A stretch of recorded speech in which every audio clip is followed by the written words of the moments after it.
everybody. Welcome back to another recap by Psych About Books, aka Kelsey, aka me. So I'm going to be going through a recap of From Blood and Ash. The whole point of this, again, is that if you're like me and in a 7-book, 10-book series, you don't always want to reread all of them before you can read the new one. These are recaps with spoilers for you. So when I say with spoilers, I mean it. I'm going to give away key plots, key details to kind of spark that memory.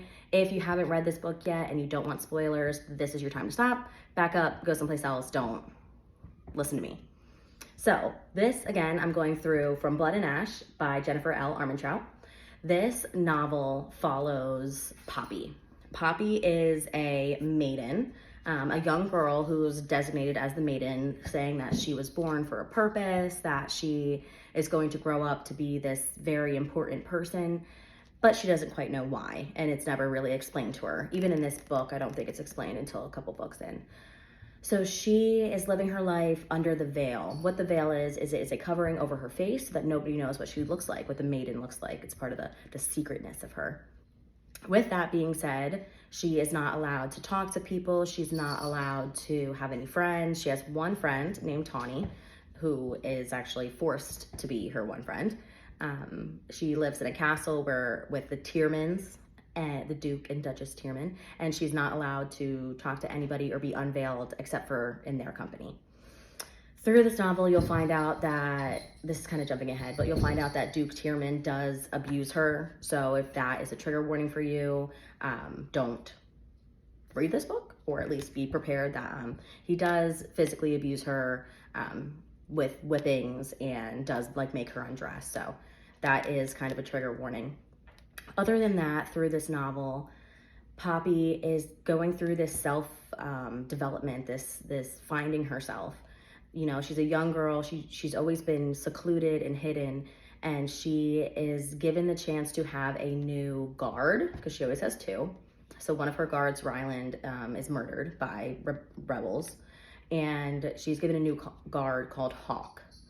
Hawk and her become entwined in one another. They kind of have this banter back and forth where they're really comfortable with one another. They make comments how it feels like they've always known one another, and they do really start to fall for each other.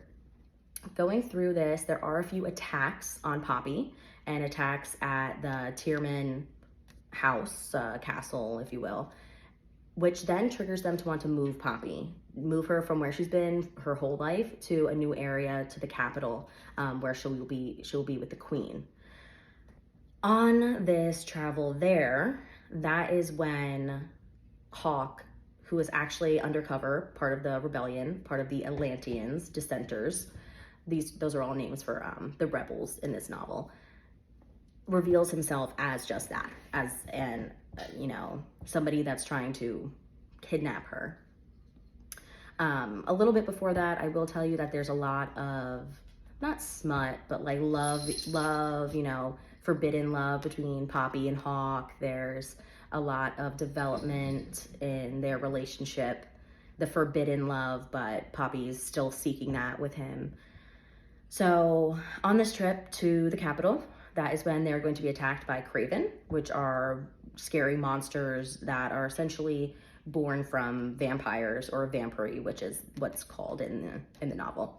However, Poppy believes that they are made from the Atlanteans, because Poppy doesn't quite know the real truth yet, which is revealed to her at the end of this rather long novel. It's really worth it, so if you're gonna read it, definitely read it. So basically, back to what I was saying, Hawk steals Poppy's heart. Poppy falls madly in love with Hawk. She ends up losing her V card, if you will, to him.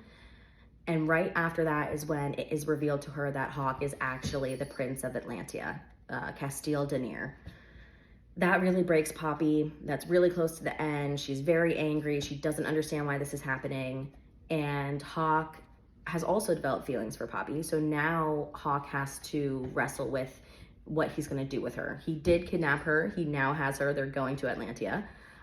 But Hawk needs to decide if that's truly what he's going to do or not. Through the novel, there's a lot of fight scenes. There's a lot of gory fight scenes. There's death.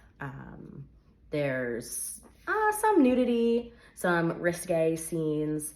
Overall, this is a really good first book. I liked how it ended, even though it ended on a little bit of a cliffhanger, knowing that there was going to be more in the series. It at least finished this part. So at least when this book ended, it summed up Poppy finding herself and realizing the truth of what she grew up in and what the world is really like. So I really like that that plot kind of had that apex and leveled out. So it didn't leave you hanging, leaving you waiting for the next book. So I really do appreciate that about Jennifer L Armentrout, that she did that. And I did like how it ended with a little bit of a mystery so that you knew that there was going to be another book coming with this. This series, I do feel, is very, not just popular, but it's really nice. Not nice, but it's great. I love it. I truly, truly love this series. This is the series that made me fall in love with Jennifer. I've gotten a bunch of her other books. Oh, my watch. I've gotten a bunch of other books by her because I do love her writing. And in them, I find that this series and this novel is truly one of her better novels. It's really well written. It's a good story. So if you have any other questions on plot points that I might have missed, or you want me to go more in depth, let me know. Otherwise, that is going to be your recap. I will be doing a mini review, and I may even be doing like a synopsis that doesn't have any spoilers, but we'll see. But overall, if you want to remember what From Blood and Ash is about, hopefully that did the trick for you. Happy readings.